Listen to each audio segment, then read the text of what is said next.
கொய்யாப்பழம் ஒரு மிகச் சிறந்த ஊட்டச்சத்து மிக்க பழம். அதில் பல்வேறு வைட்டமின்கள் மற்றும் தாதுக்கள் உள்ளன.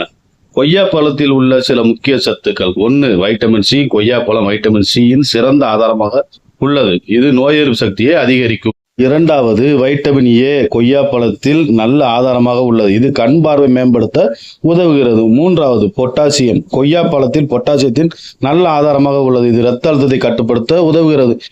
4. கொய்யாப்பழத்தில் நார்ச்சத்து சிறந்த ஆதாரமாக உள்ளது. இது செரிமானத்தை மேம்படுத்த உதவுகிறது.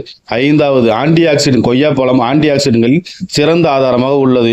இது உடம்பில் எலும்புகள் வலுப்பெற மற்றும் சத்துக்கள் அடைய அனைத்திற்கும் கொய்யாப்பழம் மிகச்சிறந்த உணவாக உள்ளது. கொய்யாப்பழத்தின் அருமையை தெரிந்து அனைவரும் சாப்பிட வேண்டும். ஒரு கொய்யாப்பழத்தை நறுக்கி வத்தலையும் கல்லுப்பையும் லைட்டா மிக்சியில் அரைச்சி அப்படியே பதமா அது மேல தூவி பிணைஞ்சி அப்படியே சாப்பிட்டா ரொம்ப ருசியா இருக்கும். நாங்க வீட்டில் செஞ்சு சாப்பிட்டோம். நீங்களும் வீட்டில் செஞ்சு சாப்பிடுறீங்களா? விரும்பி சாப்பிடுங்க. இது கொய்யா உடம்புக்கு ரொம்ப சத்து மிக்கது, நல்லது.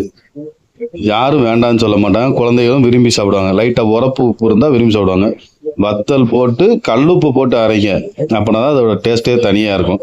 நாங்க பிணைஞ்சு சாப்பிட்டோங்க. நீங்க சாப்பிடுறீங்களா? அனைவரும் சாப்பிடுங்க. கொய்யாப்பழத்தோட மகத்துவத்தை தெரிஞ்சுக்கோங்க. எப்பா 2 பேரும் சாப்பிட்டு பார்த்தா ரொம்ப டேஸ்ட், யம்மி, நல்லா இருக்கு, சூப்பர். என் பொண்ணுக்கு ரொம்ப பிடிச்சிருக்கு. நான் செஞ்சு கொடுத்தது சும்மா ட்ரை பண்ணோம், நல்லா தான் இருந்துச்சு. நீங்களும் ட்ரை பண்ணுங்க, சாப்பிடுங்க. உடம்பு நல்லா சத்து மிக்கதாக வச்சுக்கோங்க. செரிமானத்துக்கு ரொம்ப நல்லது, எலும்பு வலுப்பெறும். நம்ம வீடியோ பார்க்குற அனைவரும் ஒரு வாழ்த்து சொல்லுங்க. பாய், நன்றி, வணக்கம்.